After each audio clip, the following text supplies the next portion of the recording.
taken it to a level I could never imagine. So it's she's so detail oriented, it's marvelous. So thank you, Laurel. Thank you. So thank you, Linda. And then I will thank all of you for RSVPing, so that we know who's coming, or at least have a pretty good guess of who's coming, how many for the numbers, and really happy that you were able to get out to this end of the island and see Barb and Dan's wonderful house, and just join us for this great talk. If it wasn't for the board members, the volunteer board members who helped do the pop-ups, not just for me, but for all of us, but Keith Soul started this year with a pop-up. And then the museum did the second pop-up, which was great behind the scenes. Many of you were there. And the third pop-up, tennis on Madeline Island, Kip Dooley, another member, volunteer member, board member, did that tennis pop-up in a moment. But their son, Eric, right here, has been the computer tech AI person. He's hiding, but he's been the mastermind behind it. We'll get started and welcome you all. It's great to see so many people here. And welcome to the North End. Keith is a North Ender, and so to speak. And Cynthia and Steve. Toria. And Toria? Yeah, that's true. Okay, so there are some others. But what we're going to do today is kind of a tag team. And I'll start and talk and tell the story of my dad finding the dugout canoe. I should ask, can you hear me? Okay, great. And then Dan will really address, just how old is it, and look at some ways to try to figure that out. And I'll end up talking about how the Madeline Island dugout canoe compares to other dugout canoes in Wisconsin. So I guess we can get started. First, I thought I'd place us where we are, and most of you probably know, but we're located, here's the Bad River Indian Reservation, which is on the south end of the beach, and we're at the very north end, right about there. And as we look out, we see Michigan Island, Gull Island, Stockton Island, so to the northeast, and then Outer Island. We see 1, 2, 3, 4 islands. And I know that we each have our own view out of our cabin, and it's kind of fun to see what the different view is for different people. And after we're done here, if you want, you'd be welcome to go down and walk down the path to the beach and see what our vista is. Okay. So here's my dad. John's dad too. And John's dad too, my brother John. And this is Dad at 15 years old when he came to the island, or on our beach there. He came with his mother and his 2 older siblings. His father, or my grandfather, had died just a few years before, and it was 1933 when they came. My grandmother, it was the height of the Depression. She was looking for some place to survive, I think, when the world ended. No. But, so we can go on from there. This boat plays a role in the discovery of the dugout canoe. And as you can see here, in my dad's words, he used to pack a lunch and go paddling to different islands. He paddled as far out as Manitou Island, which I think is about 6 miles from our beach, and back in one day. But he was able to do that because we had this wonderful rowboat, which we still have. It was built by our neighbor, Arvid Crone, who lived down the beach. And you may know Bob Crone, or knew Bob Crone, or his sister Nancy Crone Sievers. And it's a beautiful rowboat in that you can really row very efficiently. And if you have 2, like that's Dan and John and myself, but with 2 you can really move along. So, okay, that's, here we are. Now this is, that road right down, Arvid Crone would be right here. This is our beach, we're located right here. You came down Amundsen Lane there. The Bad River Indian Reservation is here with Bog Lake, which they own. And the important thing for this story is here we are, and Dad paddled around about 2 miles to that area there, yeah. And let's see. So anyway, that's the path he took on that fateful day. To what's locally known as Hidden Beach. I'm sorry, yeah, locally known as Hidden Beach, but actually in his era it was called Jack Stewart Beach. I don't know if anyone's heard about Jack Stewart or Jack Stewart's cabin. Okay, and again, here in Dad's words, I should say that I interviewed my father in 1998 just to get in his words, the story of how he found the Dugout Canoe to give to the museum. And I think I interviewed him again in 2013. So I have sort of 2 different versions, not versions, but. You might read that, because you can't read it all the way in the back. Oh, okay, so he says, one summer day in the late 1930s, I rode to Hidden Beach. At that time, there was an eroding sandbar peninsula protruding into the lake. The beach had a bench cut about 5 to 6 feet high. I was walking along the low beach between the water and the steep cut bank when I noticed a strange looking log. Okay. So again, in his words, I took one of the oars and used it as a shovel. It became evident that this log had been hollowed out by fire. I thought to myself, this must be a dugout canoe. So what he did is he took that paddle, dug enough to determine that it was a dugout canoe, and then he paddled back and he got a rope and he got a shovel, came back and dug it out, and then hauled it back. And in parts of his recording, he, you can imagine lugging something like that, a dead weight as you rode back. So when he got back to our beach, he pulled the canoe to the top of the beach, over the flats behind the crest of the beach, and put it on some driftwood so it wasn't in contact with the soil. And actually, what he did at that point, and this is late 30s, 1938, he contacted the Milwaukee Natural History Museum, as well as the Wisconsin Historical Society, or whatever it was called then. And as he said, it was, they both yawned. They weren't interested. And so that was that. There it was on the beach flat. No one was interested that he had contacted. And then World War II breaks out, and he goes into the Navy. And my grandmother, nobody in the family comes up here during the war years. So the canoe continues to sit there. And then, go ahead.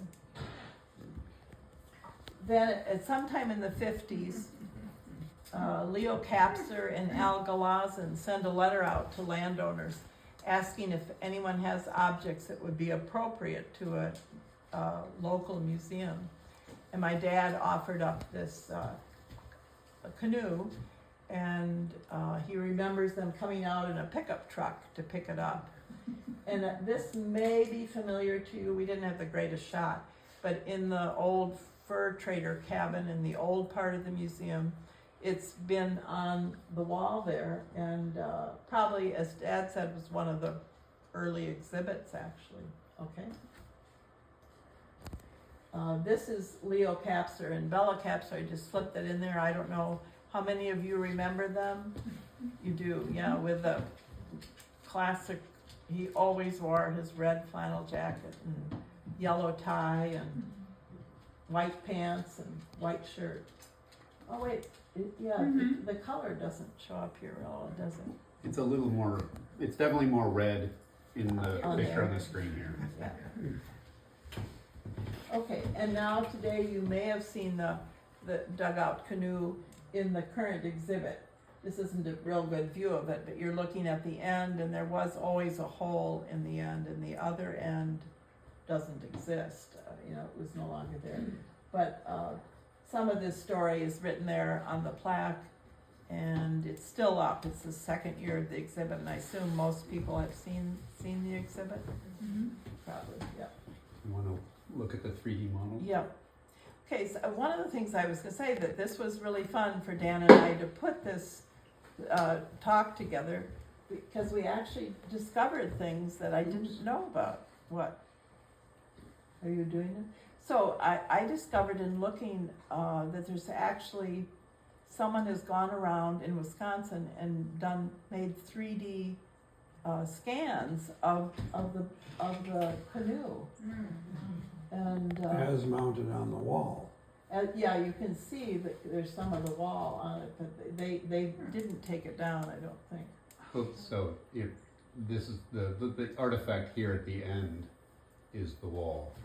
Yes. And I assume these are the supports that are holding it up off the floor, obviously. You also can look in there and see the charcoal, if you go zoom in, and particularly at that left end, right there. Yeah, Right there in particular. yeah.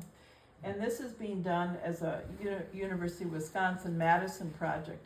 And the other thing they do is identify what type of tree were these canoes, the dugout canoes, made from. And in the case of Madeline Islands, it's white pine.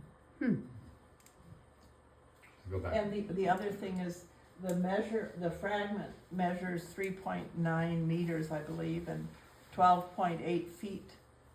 So you get some of the dimensions. I think based on other dugout canoes, you know, the total length would probably be 16 to 20 feet long. So I think at this point, we'll My switch, turn? switch over to Dan. Sorry. Switching back and forth. There we go. Okay, so this is my part of the story. I'm gonna stand up. So the question is, how old is the canoe, and when was it left on Hidden Beach? And of course, this was a question that was, on Bob Coffin's mind very early on. And so I'm going to talk about this, so we get a little bit more science in here. If you want to sleep, that's fine. Go ahead.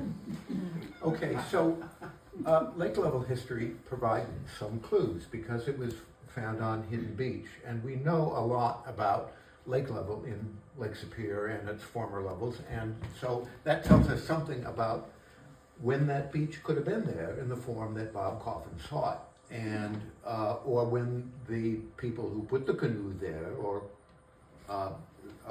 saw it. And so, going back, this is thousands of years here, and this is elevation feet above sea level. And I think many of you know that early on, what is now Lake Superior was called Glacial Lake Duluth. The glacial ice was still blocking much of the upper northern part of the basin, and lake level was 500 feet above what it is today. Right. And so obviously there was no Hidden Beach. Most of the islands were entirely underwater except a bit of Oak Island. And then through various processes, mostly cutting new outlets that formed and then rebound of the Earth's surface from the release of all that glacial weight, caused the basin slowly to tip and rise and drown the south end of the basin where we are here. And so, but early on, when the lake dropped dramatically to several hundred feet below where it is today, because there was an outlet to the east developed, and then as the land rebounded, the lake level rose again, because again, more rapidly rising on the north side of the basin than the south. So you'd think the lake basin tipping, and so we get to what we call the Nipissing stage, which is about 5,000 years ago. And this is an important point because it cut a lot of the shoreline that we see here today. The beach, if you go down there and look at our beach, it didn't exist then. Nipissing was about 5 to 10 feet above the present-day lake level. And then slowly the outlet to the Sioux was cut down, eroded down by the water flowing through it until some point about 3,000 years ago when the downcutting hit bedrock, and then that slowed and the tilting of the basin rose to present-day lake level about 600 feet. Why is that important? Well, there was no hidden beach as we see it today, or as Bob Coffin found it 5,000 years ago during the Nipissing stage. Next slide. Okay, so to give you an example here, this is Big Bay, and here's the Big Bay Lagoon and the beach here. And what you see back here are former beach ridges, and these were formed probably around Nipissing time, about 5,000 years ago. Basically, all of the present-day beaches on the island began forming 2,000 to 3,000 years ago. So that puts an upper limit on the age of that canoe, or at least when it was placed on Hidden Beach. Can't be any older than that, because that beach didn't exist until about 2,000 to 3,000 years ago, maybe much more recent. Okay, that's a very general sense, and I think it's an important one to keep in mind as you think about the island and the other islands and what do the shorelines look like today, and they did look like that in the past. Okay. All right, so this is another quote from Bob. He says, "Now we wondered, how old is this canoe? I wrote a letter to the Field Museum of Natural History in Chicago. I got an immediate response from George Quimby, curator of North American Antiquities. He was very interested and offered to submit a plug of wood from the canoe for carbon-14 dating, a new dating technique that had just been developed in the 1950s. And here's a letter from Quimby to Bob. And what I underlined, you probably can't read it. He says, in 2 to 3 years, we should have a date for the canoe. So keep in mind, radiocarbon dating really was only 10 years old then. There were only a few labs in the world that could do this, and so you just had to wait in line for other things that were being dated. Letter from 1959. Okay, results 3 years later, 1961, and they were disappointing, at least to Quimby. The carbon-14 date on the canoe was 275 plus or minus 150 years. Anytime you get a radiocarbon or C14 date, there's an uncertainty associated with it, having to do with the way in which the carbon-14 is counted. And back in the early days, those air bars were pretty large, as it were. But what was disappointing was that it was relatively young. I think Quimby was hoping that it would be several thousand years old. And it was basically, as Quimby quotes here, this means that the canoe is essentially modern, although it could be as old as 425 years. So if you add or subtract the 150 there, you get a range of the likely dates, and it can be effectively modern to about 425 years old. So, as Quimby says, it does not have the antiquity I had hoped for. Okay, decades pass, and I joined the family and talked to Bob a lot about this and other things that are part of my field of study. And over that time, the methods, protocols for doing C14 dating changed, and they were much improved over those of the 1950s. And there are two concerns that I talked to Bob about. I said, well, you know, you didn't think much about that piece of wood that you lopped off that canoe and sent in, but we know that as wood sits around, fungus will grow into it, you know, and all that growing fungus, all those little threads of fungi in there will contain new carbon. That is, they're forming their cells out of the carbon in the atmosphere, effectively modern. And so the possibility was that the sample was contaminated by fungi, and that would have added young carbon and contributing to an overly young date. The other thing is that by this time, as we well understood, that radiocarbon dates are not the same as calendrical dates. They're related, but they're not the same thing, and I'll explain that in a minute. Okay, next one. Okay, so we took a new sample of wood from the dugout in 2013, and here I am drilling a hole in the back of the canoe with a very small drill bit. And the staff at the time, Steve Cotherman was the director, and Sherry Peterson was the curator of collections. And we were taking a new sample, and I'll talk more about that. Okay, a little bit on radiocarbon basics. C14 is an isotope of carbon. It's a rare one, and it's formed in the upper atmospherical part of that, and the C14 age of that previous figure I showed you. And as you zoom in, you see, look at these fluctuations. And what causes that is variation in the production of C14 in the upper atmosphere by changes in cosmic radiation, which are creating the C14, and that changes the amount. And this is a terrible, terrible part of the calibration curve to get your date stuck in. Because look at this. This is our date here, 155 plus or minus 35. That's one standard deviation here in the dark blue. Look at this. It intersects the curve in multiple places. Okay, so we have several possible dates in here. Each time it's intersecting this part of the curve. Could be here, here, here, here, here. I highlight this one because statistically this is the most likely date, and 1730 to 1780. It could be a little bit younger, it could be a little bit older, but this is the age of it, and the results broadly confirm the results from the original C14 dating. So all of my concerns are for naught, but we confirmed that it's about the same age, meaning it's not thousands of years old, it's not 1,000 years old, it's a few hundred years old. And this means what was interpreted before. The canoe would have been constructed post-European contact on Madeline Island, and it was constructed by the people who were living here, the Ojibwe. Okay, that's my part. Okay. Well, many of you probably heard about canoes that have been pulled out of Lake Mendota in Madison, Wisconsin, and they've gotten some really old ages. And so I thought it would be interesting to place our dugout canoe here in the context of other dugout canoes in Wisconsin. And this is where I found that 3D model. I was just shocked that there'd been that much work done.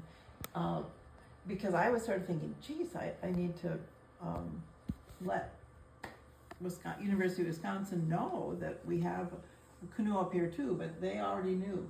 So starting in 2018, they started this Wisconsin Dugout Survey Project. And at the time they started the project, that's only 7 years ago, they only knew of 11 dugout canoes in the state. And now they know of 93, of which 73 have been documented in the way that the 3D models have been made. They've identified the wood.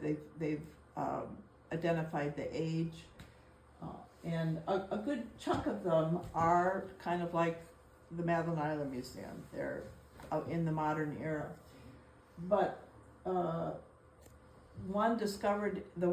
first one pulled out of Lake Mendota in 2021. I think was aged at 1200 before present, and the second one in 22 was 3,000 years old, and then just in 24 they didn't pull that one up.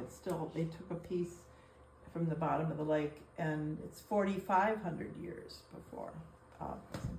So it turns out that with this survey, Wisconsin has the second most known dugout canoes, following Florida. Florida has like 400 that they have documented. And, we have, some really old ones too, the 4,500 year one. And as it turns out, I don't know if many of you know, but the Wisconsin Historical Society, which does manage the Madeline Island Museum, is constructing a brand new building which opens in 2027 in Madison.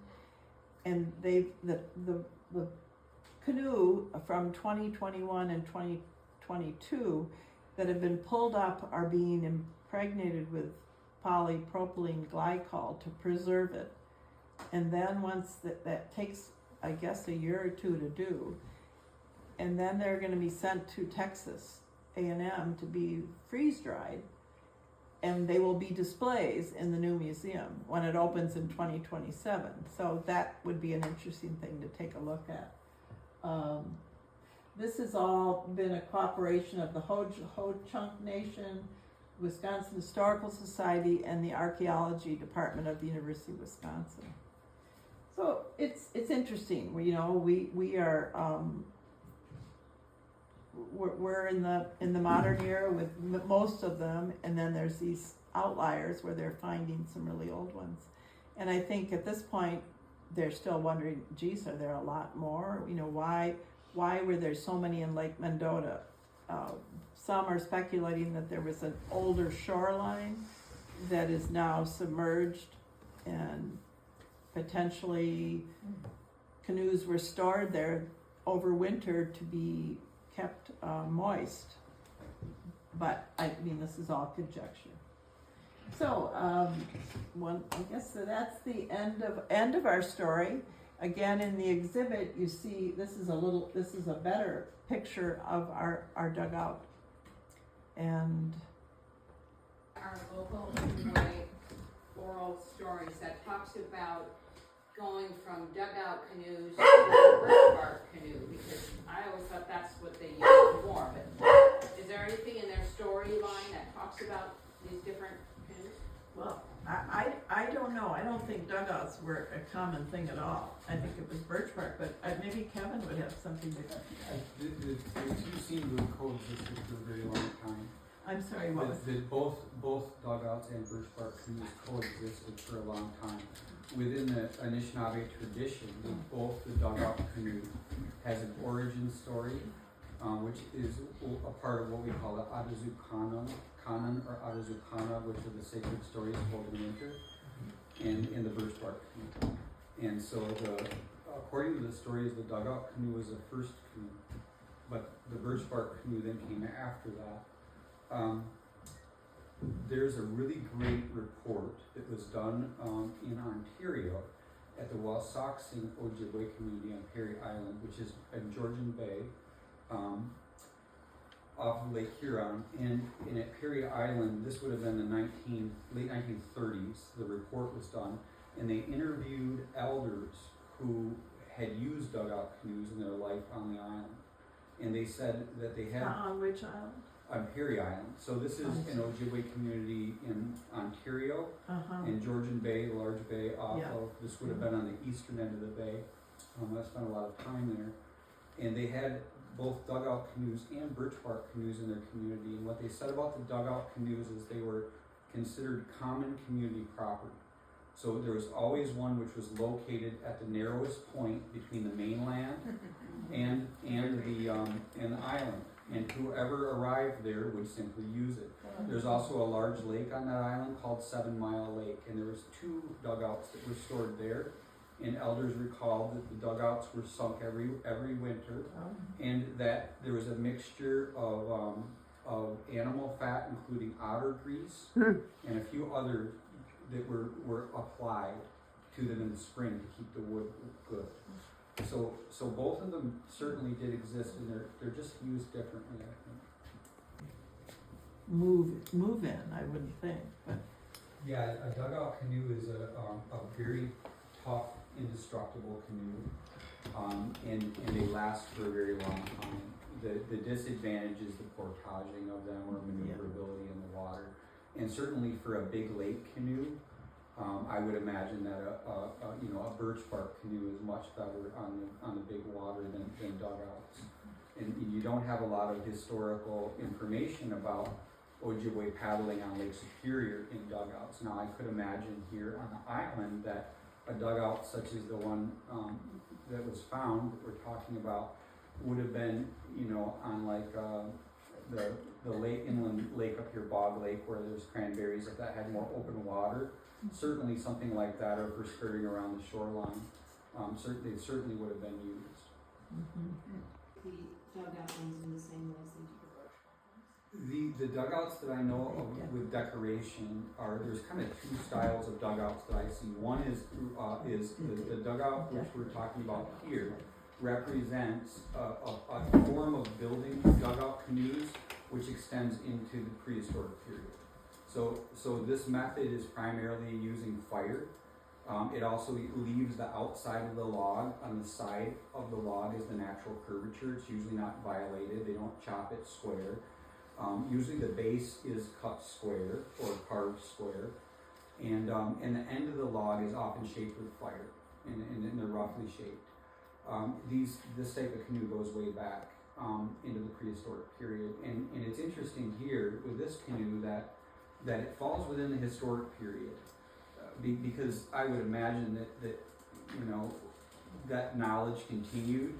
And what's interesting is the style of dugout which you see next to it, which is one that we built on the island 3 summers ago, which is also white pine, is a style which becomes, there's a lot of these dugouts that were made really from the early 1800s, we know, up through around the Civil War. So I'm from western Michigan, and along Lake Michigan, and in the 3-county area around where I grew up, there are at least a dozen of these canoes which have been, most of them were sold to non-native folks. There's a historic mill that has one hanging up. There are some in different collections that people have had, and some have been found underwater. The ones which were saved in people's barns are always painted.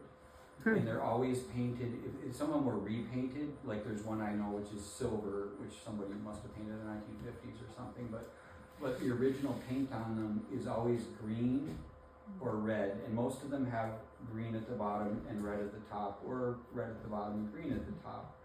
And those colors in Anishinaabe culture and ceremony are colors which are associated with kind of the underwater realm, underwater spirit, so they honor that. And all the elders and first language speakers I've asked the question of generally say that. But I would imagine that most of the ancient dugouts, you know, they may have been painted. I don't know. A friend of mine, Isaac Murdoch, is from Serpent River, and he told me that his grandfather said that the original dugout paint that he knew how to make and had painted a cabin with it, that he had made a hunting cabin, and it was a mixture of some sort of a sturgeon glue and animal fat, and then it used the red ochre hematite, which is, you know, a red powder which in Anishinaabe one is referred to as onamon. It's one of the sacred medicines. So but of course, if this ancient, you know, the canoe here, the Madeline Island canoe had been painted, of course, being in the lake and under the sand, you never really know. How did they sink a dugout for the winter? That's Fill it with rocks? a great question. Stones are definitely a method, and I don't know I'm sure if you read about the Lake Mendota canoes, you'll find out more about that. What I do know is that I made a dugout canoe, which is about a 14-foot canoe, about 12 years ago with my friend Eric Vostein, who lives in northern Indiana. We made a lot of canoes together, and he lives next to a historic mill. It has a mill pond, and we sunk the dugout, and every 3 years we pull it up. And we mostly made it just so that we could sink it and kind of understand how, you know, this works as far as waterlogging it and unwaterlogging it, and we've used stones in the canoe, and it works well. And it's about 5.5 feet of water, and it hasn't shown any sort of wear, and it's held up well. And usually it's waterlogged quite a bit, but if you drag it up to the shore and you leave it to let the water evaporate after maybe a day, it's in great shape to paddle. Yours. fortunately it was off the ground, but it, Well, also, during the war, if it was, nobody was touching it, wouldn't that have gotten it drier too? But Yeah. it was found in sand, it was not submerged. And I mean, that's the thing about wood, that's submerged for long periods of time. You can't just bring it up and dry it out. It just turns to dust. And so you have to use these elaborate preservation techniques, first to replace the water with hydrocarbons and then to impregnate it with or in this case, freeze dry them, I guess. And so the canoe here from Hidden Beach was, it was already dry.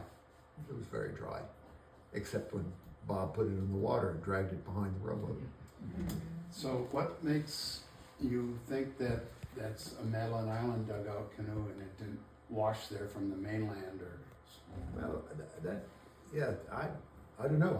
I was thinking about that. Was that canoe just drug up onto the sand at some, several hundred years ago and left there? Or did it wash up like logs do on our beach here? You do see logs rolling up. And especially Hidden Beach. Especially Hidden Beach, that's kind of a point there, and Yeah, it collects a lot of it does. flotsam Yeah. and jetsam. So it could have been abandoned, it could have sunk, it could have washed up later, I don't know. My impression from talking to Bob about it, and he's not here to correct me, but that he saw it sticking out, that is perpendicular or more or less perpendicular to the face of the cut face on the beach. So that sort of implies that it wasn't rolled up there, because if you see a log rolled up on the beach, it's usually horizontal to the beach. And so it's been my uninformed interpretation. well, the other thing, went back to, I forgot to point that out, but one of those images early on was aerial photo from the 1938. So right about when he was finding it. And then if you look at Hidden Beach through the years, the 2024 map we had, it doesn't always have a point. So there's a little point there. Go again. See up in the upper left corner, you see that's aerial photo from 1938, and it does have more of a point sticking out there. But if you go down to maybe 5 or 6 more, there. This was in Google Earth from 2024, and it's totally straight. So, in 1993, one of the other ones was 93. It had a point on it. So I think, depending on the water level and it changes. So I was also gonna say that from Hidden Beach, it's relatively going to the other point about canoes being used at the narrow point. Hidden Beach is about as close as you get to, say, Quarry Bay on Stockton. So it could be just a hypothesis, but it could be something that was just left there for that purpose. Like a ferry, the first ferry boat. Yeah. Well, I think it was really exciting and really, he immediately, after finding it, wrote to the Milwaukee Museum and the Madison Historical Society, hoping to find interest. And I know that Dad also said that he and curator Quimby in the 50s from the Field Museum in Chicago, they both were hoping that it would be 1,000 years or something from the Copper Indians, so-called Copper Indians, that mined copper up in the Upper Peninsula. And there's evidence that there was trading going on between those group of indigenous people with the Mississippian cultures down in like Cahokia. They find remnants of copper and various things. So that was the hope, that it was going to be evidence of a much earlier part of the indigenous people. Right. Did you have thoughts on that? Well, I was just talking to somebody else. The copper Indians, the copper deposits that are native copper. I went to Houghton, Michigan. and it's my alma mater. Can you, John, can you- Yes, the copper in the copper country is actually really quite unique, and as a worldwide resource. And that copper was uncovered by the glaciation, because the whole area was. So that, and the Indians, there are, I think, by some counts, literally thousands of pits on Isle Royale, where things have been relatively less disturbed. Now, the Indians never dug very deep. It was a surface mining. But they recovered quite a lot of copper, and it was traded all over the North America.